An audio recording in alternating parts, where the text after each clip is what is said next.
Ya, 100,6 Heartline FM, your family station. Selamat malam, Heartliner. Shalom, Timo Arante. Jumpa lagi bersama Anda di program Let My Bible Think. Tentu persembahan Rafi Zacharias International Ministry, Heartliner. Program yang selalu hadir setiap hari Selasa dari jam 7 sampai jam 8 malam nanti. Ya, program ini nanti akan dibagi menjadi 2 sesi. Sesi yang pertama, ini akan berlangsung sekitar 30 menit. Kita akan sama-sama mendengarkan khotbah. Kemudian sesi yang kedua, kita akan membahas tentang firman Tuhan yang telah disampaikan. Nah, untuk pembahasan Heartliner, saat ini kita sudah terhubung dengan Pendeta Tommy O. Lengkong, tentunya melalui online Heartliner, jadi siaran Anda selain bisa didengarkan di radio, Anda juga bisa melihatnya langsung melalui live streaming kita di channel YouTube kita. Kita akan segera menyapa Pendeta Tommy O. Lengkong, MTH. Ya, shalom Pendeta Tommy. Ya, shalom Bung Timo. Puji Tuhan, apa kabar? Baik. Selamat apa nih? Sore, selamat malam. Selamat malam tentunya. Selamat malam kita. Ya. Ya, kita siaran via Zoom nih Pak Pendeta ya. Ya. Siap. Zoom, ya. Ya, Pak Pendeta, kali ini kita akan membahas tentang topik apa nih Pak? Kali ini yang menyampaikan uraian atau pembahasan itu Michael Ramsden, dan dia akan membicarakan tentang conversational apologetics.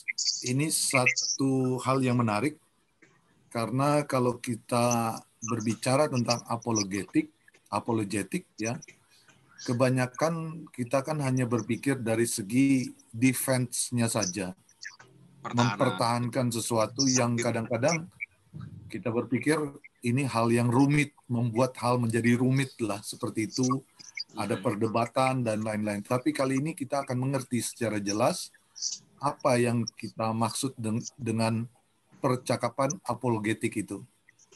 Jadi ini menarik. Ya, berarti hari ini kita akan belajar tentang apa sih percakapan apologetika yang selama ini kita pikir menakutkan, tapi ternyata mungkin tidak menakutkan. Betul.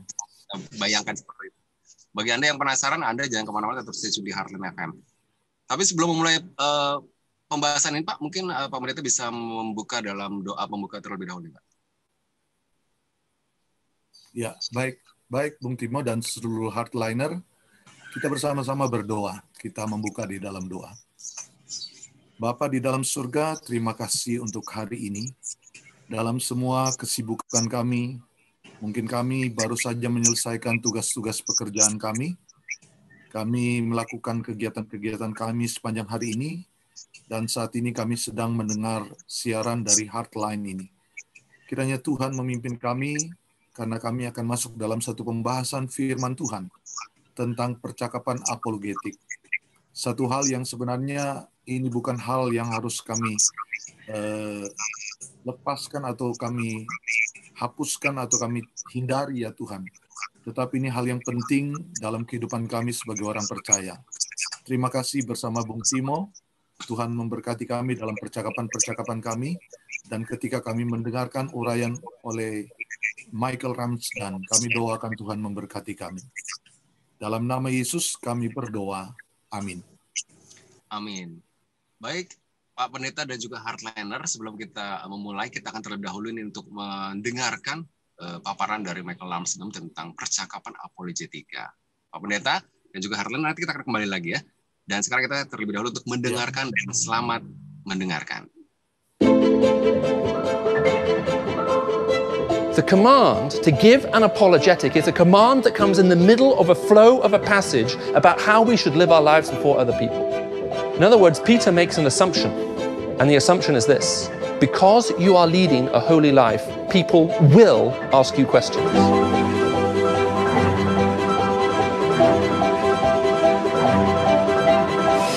People will ask questions, and we shouldn't be scared of that. But how do you practically share your faith in a meaningful way with a hungry and desperate world? And what does your life say about you to your friends, your family, your neighbors, your business colleagues, and the people who know you best? Those are the questions we're tackling today as Michael Ramsden shares part 1 of his message titled Conversational Apologetics. Here's Michael now. Well, it's a delight for me to be with you this afternoon. Make yourself comfortable, and I'll do my best not to speak too loudly. But what I want to try to do here is to spend some time with you looking at a very well-known verse if you're interested in apologetics. It may be new to some of you it will be very familiar, but I hope regardless of your familiarity, I'll have something new to say. And it's from 1 Peter 3, chapter 3, where it says, "But in your heart set apart Christ as Lord, and always be prepared to give an answer to everyone who asks you for the reason for the hope that you have, but do this with gentleness and respect, keeping a clear conscience." And then it goes on and says, "So that those who speak maliciously against your good behavior in Christ may be ashamed of their slander." And what I want to do is to try to position to you an understanding of what I've come to know as conversational apologetics, and we'll be working through this literally one word at a time. One thing you'll learn about me is that I've always been very interested in dictionaries. I don't know if you've ever tried reading a dictionary. The plot isn't normally very exciting, but it does explain every word as you go through. And I have a huge collection of dictionaries in my office, and we'll be really looking at what some of these words mean, trying to get to grips with them. Now, what I'd like to do is just start with just a short introduction to this. It's from a personal point of view. But ever since I became a Christian, having lived most of my life in the Middle East, in Saudi Arabia and in the United Arab Emirates, as soon as I became a Christian, I was filled with this overwhelming desire to want to tell other people about who Jesus was. And I had a very simple approach, which was to go to people. I would try and convince them to come to a meeting with me, and I'll take them to the meeting. I would pray that the preacher would preach for very, very long, eventually beat them into submission, and then when it got to the end, they'll raise their hand and say, "Okay, I give in. Okay, I can't hold out anymore." And I travel around the world today, and I do an awful lot of preaching, and I still believe in preaching as an effective form of evangelism, and it's been a delight. Even in Oxford, when I was preaching, we came to the end of the message, and quite a large number of Oxford University students and businessmen and women just rose to their feet and came to the front just to acknowledge publicly they needed to repent and put their faith in Christ. And it's something which delights me and thrills me. And so what I'm saying in no way goes against that. But about 10 years ago now, I was about to come to speak actually at a conference in North America, and I was just in desperate need of a haircut. My hair tends to get longer and longer and longer till eventually I can't comb it. And at that point, I realize I need a haircut, and I go and get one. And I got to that point where I was worried that I may not let through immigration when I arrived because I looked so wild. So I decided I needed a haircut. I just got out, walked out of my house, walked to the end of the street I lived in, and found a small hairdressing place called Belinda's, walked in and just said to them, "I would like a haircut, please." And this very tall lady sort of produced an appointment book, opened it up, and she said, "Well, when were you thinking of coming?"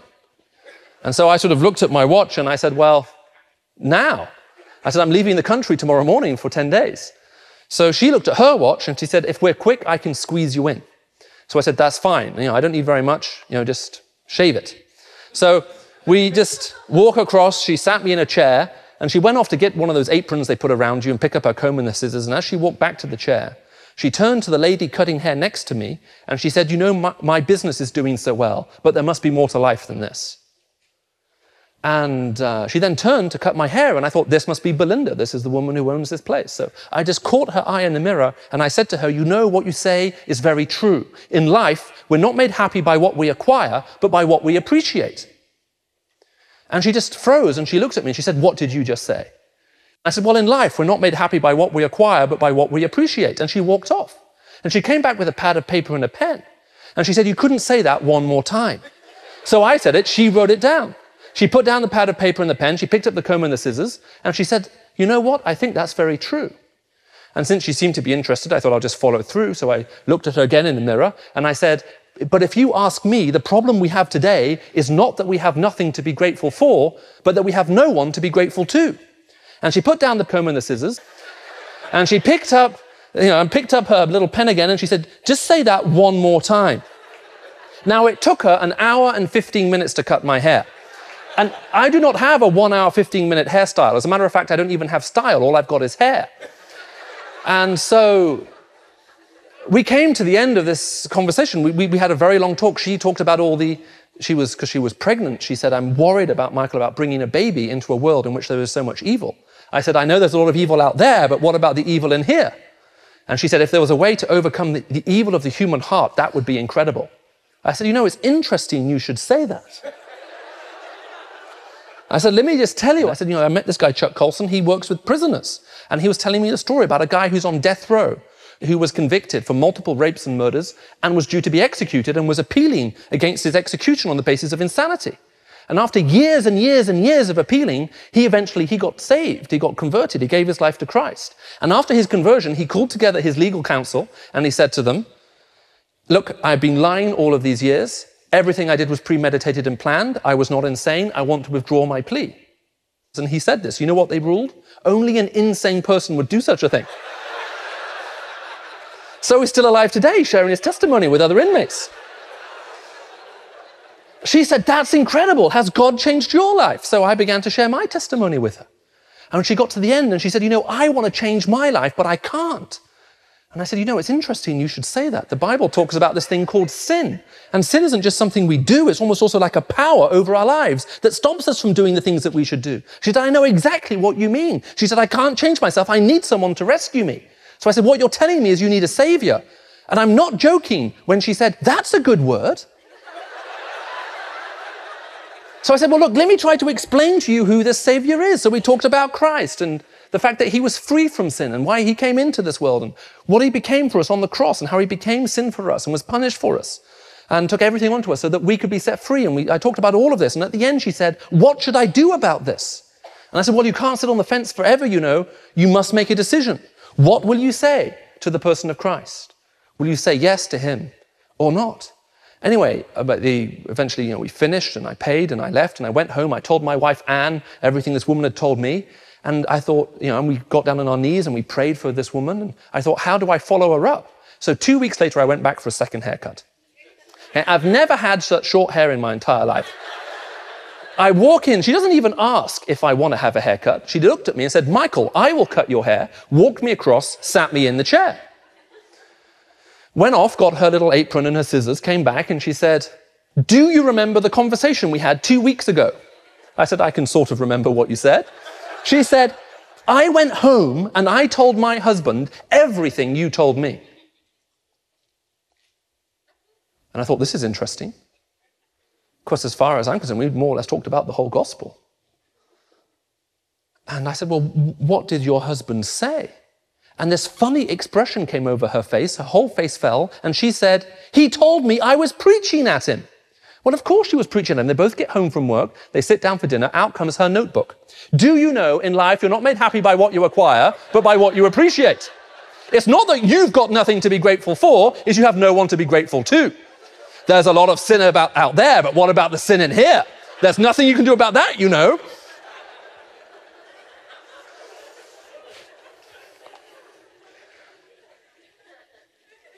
And what I realized for the first time was that I just stumbled across, for me anyway, what was a whole new radical way of sharing my faith. It was called talking to other people. And about that time, 10, 11 years ago, I coined a term for myself, and I've been using it ever since, called conversational apologetics. The verse that we've been talking about is a verse that uses the term apologetic, but I think uses it in a conversational manner. I want to talk to you about it, try and define it, give some examples, and then practically look about how can we go about doing this? How do we practically start to share our faith in a meaningful way with a hungry and desperate world? Because we live in an incredibly hungry and desperate world. Now, let me just say a couple of things about the book of 1 Peter, and I do hope I'm not repeating myself here at all. The book of 1 Peter is addressed to the persecuted church. Okay? If you read 1 Peter 1, verses 1 and 2, you'll read that the letter is addressed to a church that is suffering persecution. In a context where sharing your faith can lose your life, Peter does not say, hey, you know what, when it's tough, button up, keep your head down, be quiet and work hard and just pray for the best. That's not what he says. He says, you need to be ready, willing, able, and prepared to speak to people when they ask you about your Christian faith. Now, the second thing, just to say generally about the book of 1 Peter before we go in, because I really want to set the context, because as you know, any scripture without context is dangerous.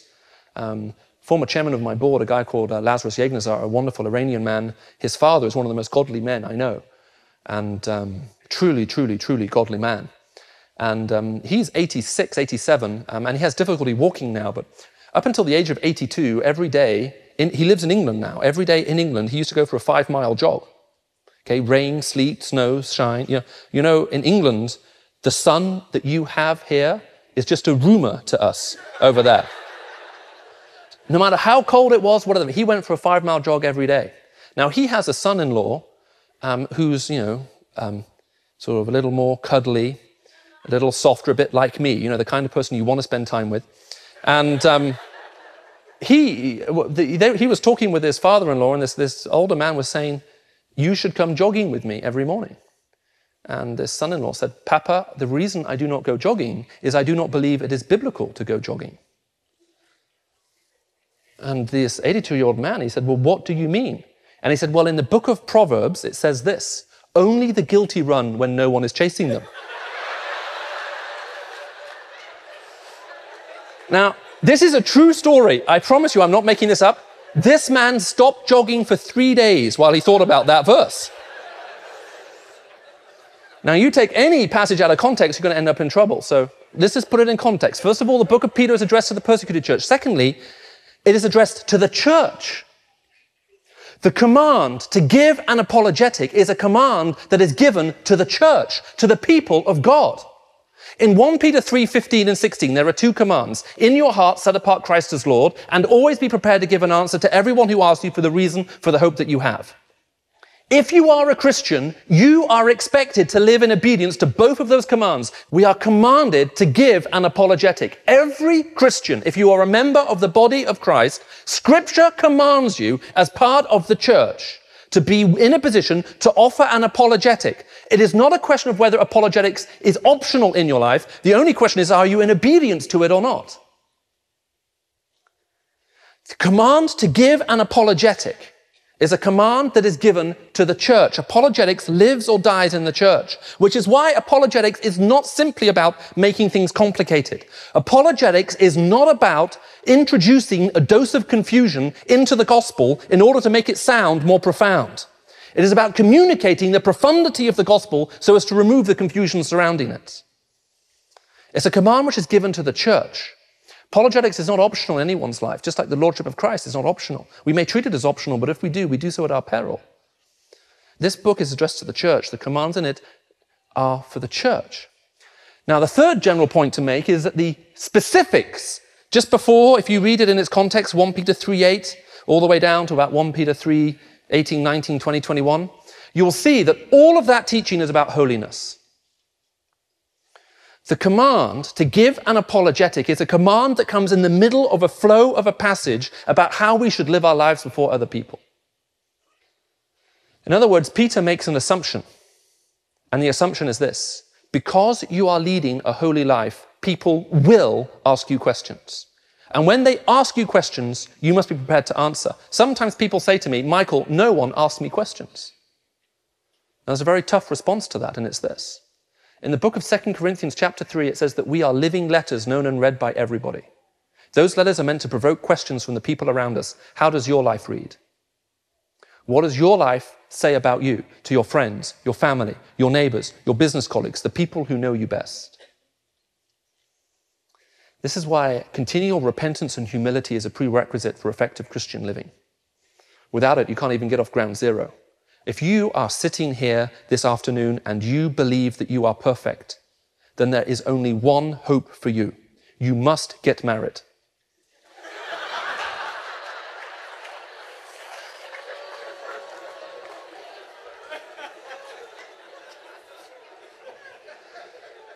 The immediate context for the command to give an apologetic is a command about us living holy lives. Holiness requires humility, because holiness without repentance, faith, and forgiveness is impossible. You know, apologetics died in Europe in the 19th century because it became an academic exercise. But apologetics is properly not an academic exercise. It is a spiritual discipline. It is one that is to be lived out in every way. Unless we understand all of this, then getting into the detail about apologetics is going to be dangerous. Now, we're running behind time, but that's fine. I can pick up the speed.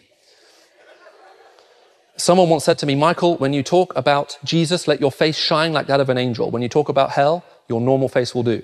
And since we'll be talking about the reason for the hope that we have, we'll be talking a lot about Jesus. And so I tend to get excited. So please forgive me. If you need simultaneous translation into English, buy the tape, put flat batteries in your Walkman, play it back. It will come back at normal speed.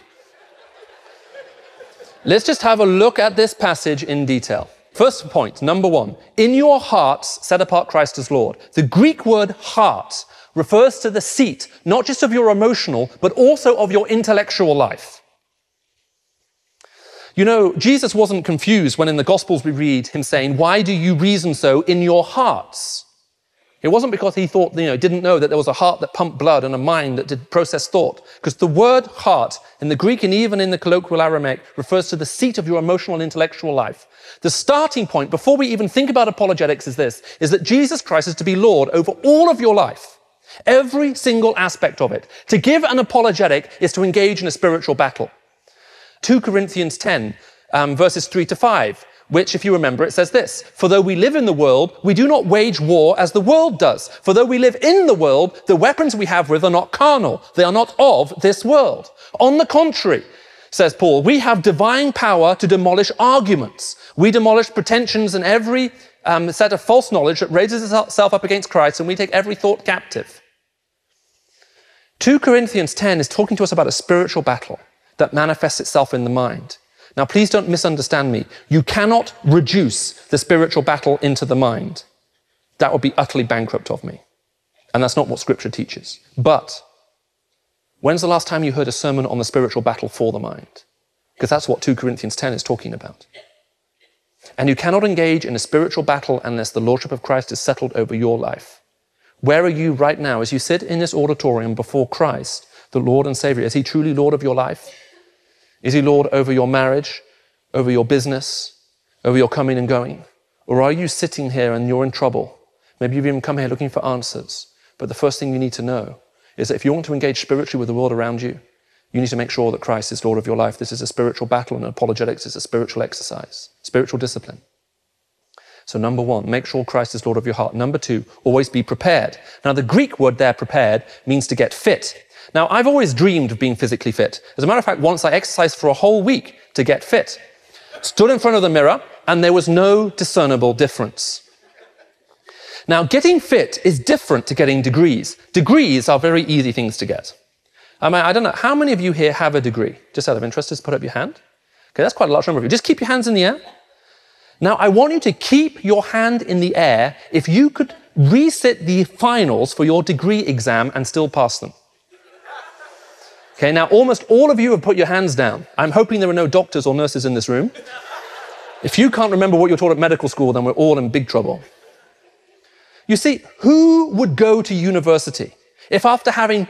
You see, the whole point of university is you go, you learn a bunch generally of useless information that's of no good to anybody, and then you forget it. But you have the piece of paper that says at one point you did know it.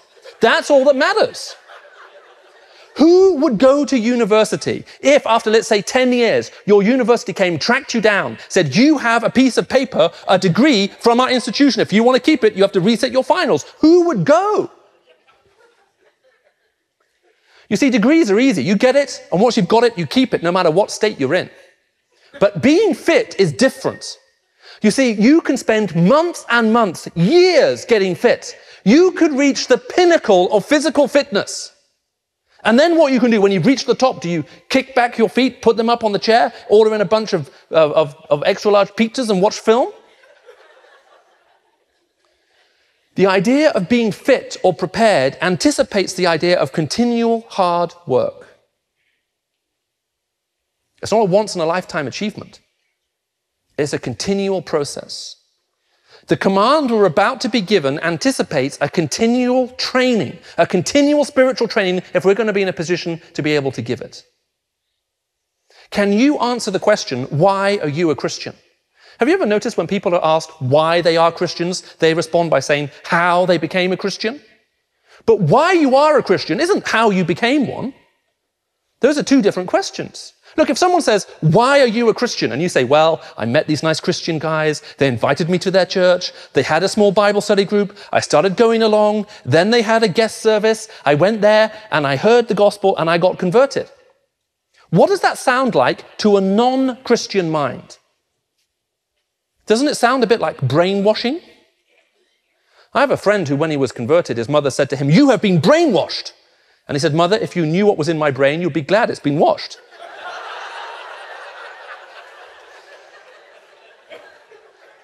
But is that why you are here? Because of some process of spiritual brainwashing? Doesn't it also sound very chancy, like random? What happens if you met a Muslim that day and he invited you to his mosque? Or a Buddhist and he invited you to his Just Zen group? You'd be a Buddhist, right? Or a Muslim. Is that why you're here today? Because of a random chance encounter? Is that why? Why are you a Christian? If someone asked you, could you give an answer in a couple of sentences to the why? To be prepared, it takes continual hard work. You know, people write books on apologetics not to put weight on your bookshelves. They write books on apologetics to lend weight to your conversations with other people. There are some great books out there that you need to buy, but you also need to read them and use them.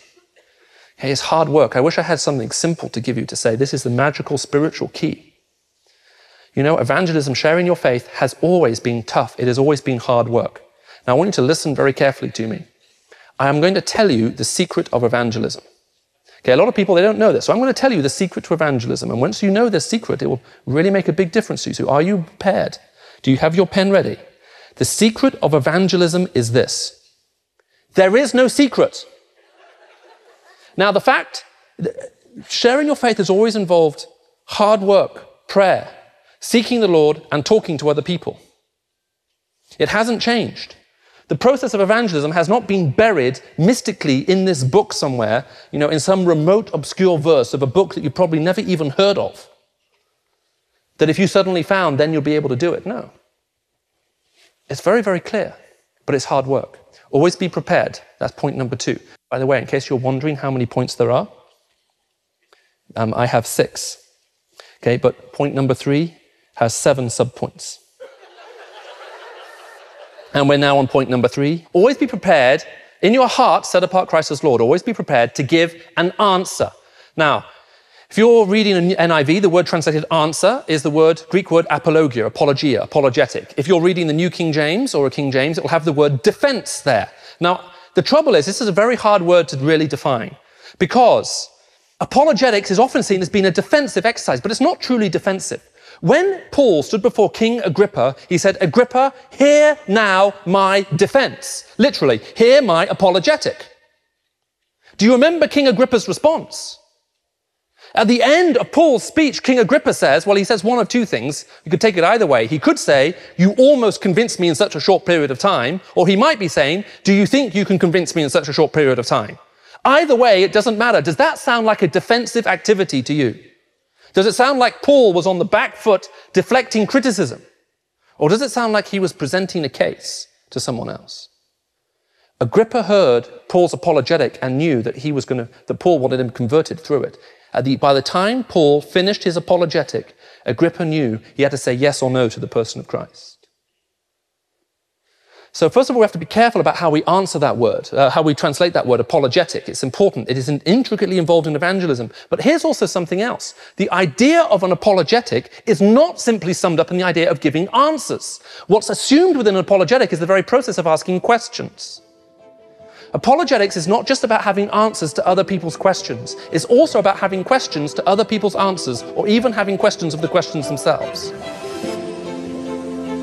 We hate to end this program there, but tune in next week for the continuation of this message from Michael Ramsden titled Conversational Apologetics.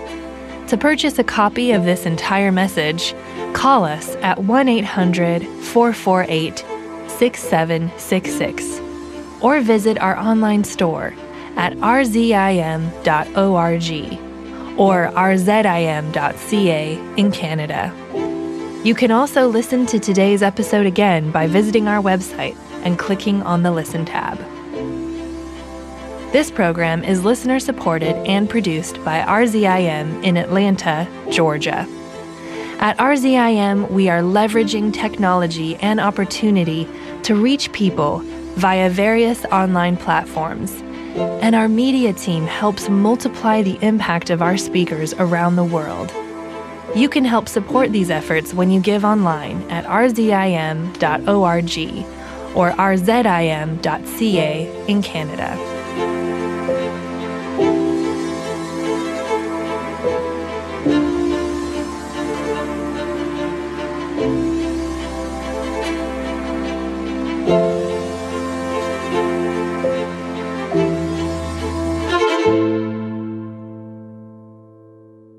Ya, 100,6 Heartline FM, your family station. Terima kasih Heartliner, saat ini Anda masih mendengarkan program Let My People Think. Tadi kita sudah sama-sama mendengarkan khotbah dari Michael Ramsden, ini Heartliner ya, tentang percakapan apologetika. Seperti apa sih percakapan apologetika? Apakah seseram yang selama ini kita bayangkan, sesulit untuk menerangkan yang selama ini kita bayangkan? Nah, untuk pembahasan, tadi kita sudah bersama Pendeta Tommy O. Lengkong MTH yang akan membantu kita untuk memaparkan tentang firman Tuhan yang telah disampaikan. Dan bagi Heartliner yang ingin bertanya, nanti Anda bisa langsung di WhatsApp kita di 0855 885 1006. Ya, Pendeta Tommy O. Lengkong. Ya, Pak Pendeta. Ya, Bung Timo. Ya. Tadi kita sudah sama-sama mendengarkan khotbah nih, Pak Pendeta. Bagaimana Pak, menurut Pak Pendeta nih? Ya, sekali lagi kalau kita berbicara tentang apologetika, ada satu ayat ya, ayat firman Tuhan yang menjadi landasan tentang hal ini, dan dalam bahasa Indonesia memang tidak disebutkan dengan kata apologetika, tapi disebutkan dengan kata mempertanggungan jawab. Pertanggungan jawab itu apologetika. Dari 1 Petrus pasal 3 ayat yang ke-15. Saya membacakan hanya sebagian kalimatnya. Siap sedialah pada segala waktu untuk memberi pertanggungan jawab. Nah, pertanggungan jawab itu apologetik ya. Kepada tiap-tiap orang yang meminta pertanggungan jawab dari kamu tentang pengharapan yang ada padamu. Lalu dikatakan dengan lemah lembut dan hikmat. Dengan lemah lembut dan hormat. Jadi ini menjadi landasan bahwa apologetika itu sebenarnya ada di dalam Alkitab.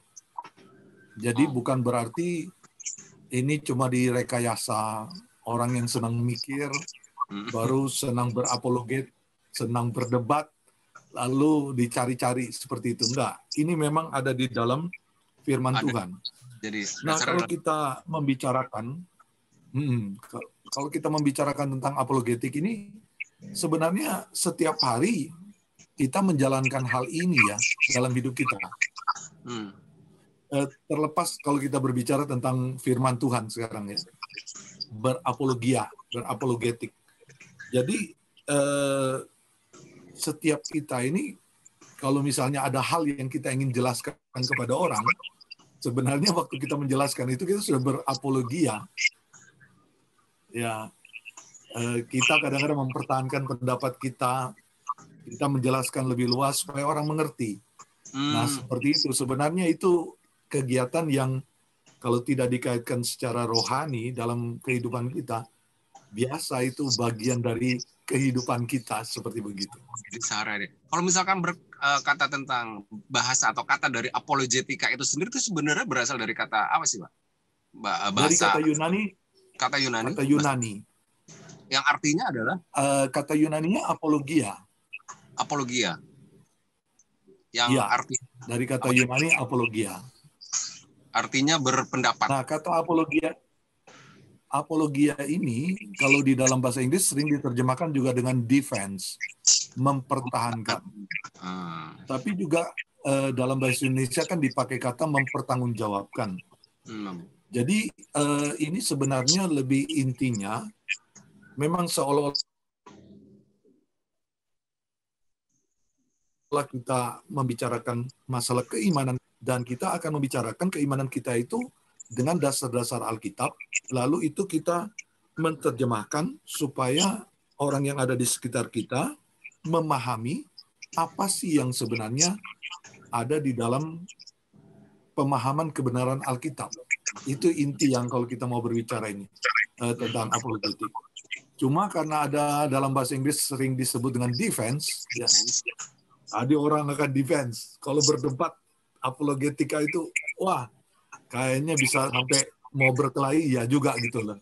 Tapi tidak begitu sebenarnya dalam pengertian yang nanti kita akan lihat dalam uraian-uraian sebentar. Nah, untuk apologetika sendiri ini lahirnya tuh kapan tuh Pak? Sampai akhirnya kok ada istilah apologetika dalam kekristenan seperti itu?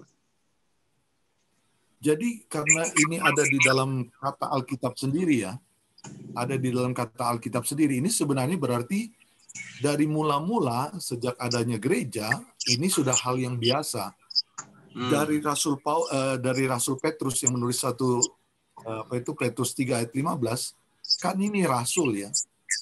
Berarti dia sudah membicarakan tentang ada apologetika di dalam zaman mereka gitu loh.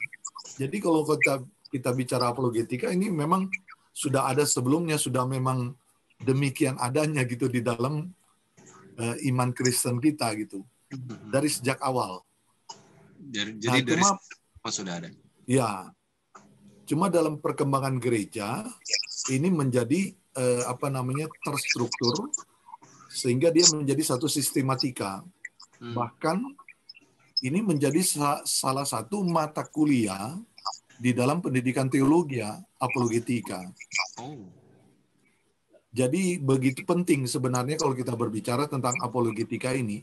Jadi itulah yang sampai kepada sekarang ini sebenarnya istilah ini sudah menjadi istilah baku di dalam kekristenan dengan kata apologetika. Jadi para pendeta yang dari seminari, dari sekolah-sekolah tinggi teologi sudah tahu tentang apologetika itu karena ada mata kuliahnya sendiri ya. Jadi sudah dimasukkan dalam kurikulum gitu Pak ya? Ya, di dalam kurikulum sekarang itu ada tentang apologetika. Dan tentu ketika masuk harus lulus ini, mata pelajaran apologetika harus lulus ini Pak. Iya, kalau apologetikanya nggak lulus ini kan termasuk dalam dunia sistematika. Jadi ini hal ya sepertinya begitu penting nih Pak untuk bisa mengetahui untuk mereka yang mungkin yang belajar teologi sangat penting banget untuk bisa lulus dalam pelajaran ini. Kenapa nih Pak? Sepertinya apologetika ini sangat penting sekali. Karena kalau kita bicara tentang apologetika itu menyangkut seluruh pengajaran Kristen. Menyangkut seluruh pengajaran Kristen ya. Dia tidak hanya berbicara apologetika itu dengan sendirinya, tapi dia akan berhubungan dengan teologi sistematika. Dia akan berbicara dengan evangelisasi. Dia akan berbicara tentang ya banyak hal yang berkaitan hampir seluruh daripada perangkat teologi itu. Hampir seluruhnya dia berbicara gitu. Jadi ini memang menjadi penting dalam kekristenan apologetika. Nah, terkait dengan tema kita. Mungkin kita melihat saja yang di Michael Ramsden kepada Conversation Apologetics ini. Michael Ramsden ini menyederhanakan sebenarnya dengan mungkin pola dari dari sistem di dalam RZIM ya. Jadi memang berangkatnya itu sekali lagi dari 1 Korintus pasal 3 ayat yang ke-15. Nah, secara sederhana dia mulai begini. Sebenarnya kalau dilihat konteks 1 Korintus pasal 3, itu sebenarnya yang dimaksudkan alamat daripada surat Rasul Petrus itu kepada gereja yang sebenarnya gereja yang mengalami penganiayaan, persekusi. Jadi ini gereja yang bergulat, yang struggle dengan dunia yang ada di sekitarnya, yang mungkin karena masalah pemahaman tentang kekristenan, sehingga mereka harus mengalami persekusi seperti itu. Jadi konteks ini membicarakan bahwa gereja di tengah-tengah apapun keadaannya itu semacam diperintahkan ya, ada perintah seperti itu ya, memang berapologetik gitu loh dalam kehidupan. Jadi mau dalam masa tenang, mau dalam masa kesulitan, kita tetap berapologetik ya di dalam gereja. Itu yang dijelaskan oleh Michael Ramsden. Nah, kemudian yang menarik untuk saya karena dia berbicara apologetik itu perintah ya, kepada gereja. Kepada gereja ini dalam arti semua orang Kristen itu memang harus memberi apologia ini, memberi apologetik ini dalam kehidupannya. Dan tadi dia jelaskan mati hidupnya apologetik di dalam gereja itu memang sesuatu yang ada di dalam gereja. Jadi gini, kalau orang tidak mau menjalankan ini di dalam gereja, akhirnya gereja itu tidak kuat gitu loh, menghadapi serangan-serangan dari luar, mempertahankan pandangannya dalam kebenaran firman Tuhan, itu tidak menguat gitu. Akhirnya gereja akan goyah. Ya.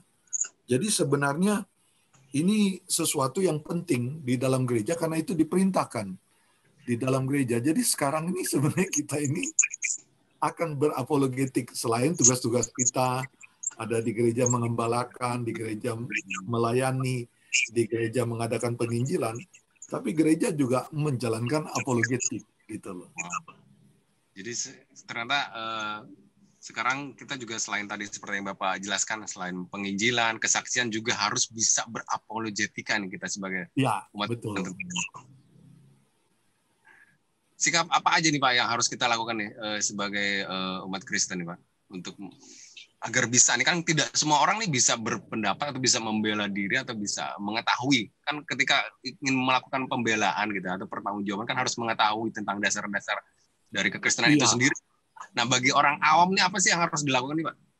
Ini benar sekali nih. Terima kasih Bung Timo. Ini pertanyaannya memang begitu yang kita harus sadari. Jadi kalau kita berbicara tentang apologetik, kan orang itu yang pertama tadi kita di dalam pembukaan, wah ini bikin rumit, bikin merepotkan lah seperti begitu ya. Orang harus punya pemahaman ini dan harus sebenarnya dulu gitu, sekolah teologi dulu semuanya. Enggak. Apologetik itu sebenarnya apa yang kita imani, yang kita percaya dari firman Tuhan, itu yang kita bisa membagikan kepada orang. Jadi intinya apologetika itu tidak membuat rumit gitu, enggak.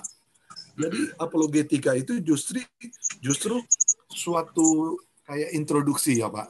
Jadi Bung Timo, jadi introduksi supaya bagaimana? Supaya hal-hal yang mungkin membingungkan orang, tapi kita tahu ya, misalnya kenapa kok Yesus itu cuma disebut dia satu-satunya juru selamat. Nah, pengalaman kita dengan firman Tuhan, itu saja kita ceritakan. Yang saya tahu dari Alkitab, Yesus Kristus itu juru selamat.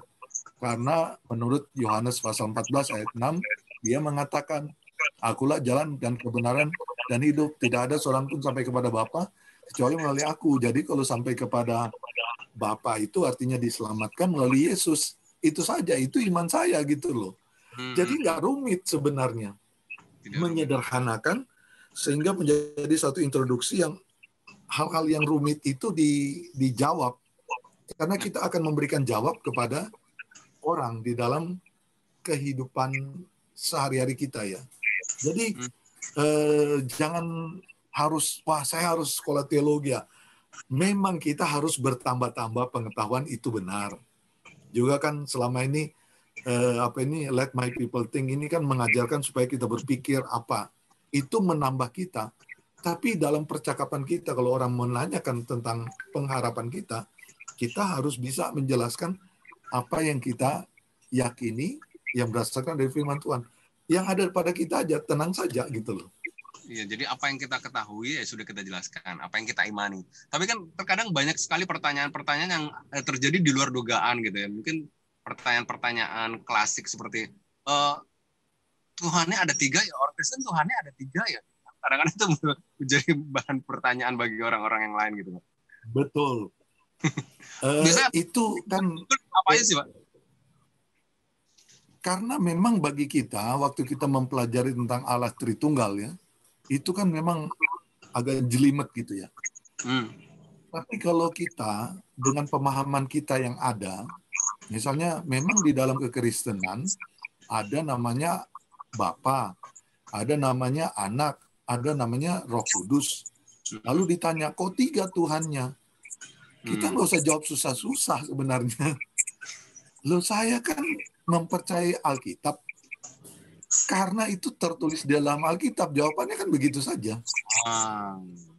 Nah, lalu kalau saya mau menjelaskan lagi Bapa itu bagaimana, Anak itu bagaimana, Roh Kudus itu bagaimana, itu bagian yang seterusnya. Nanti begini aja deh, saya nanti misalnya ya, kalau itu teman kita ya, saya nanti secara bertahap, saya juga belajar, saya bertahap, nanti saya akan menjelaskan kalau bisa ada kesempatan gitu. Jadi kita datang lagi, tanya kepada orang yang lebih tahu mungkin di gereja, tolong saya menghadapi orang nanya gini, saya cuma jawab, ya itulah yang disebutkan di dalam Alkitab.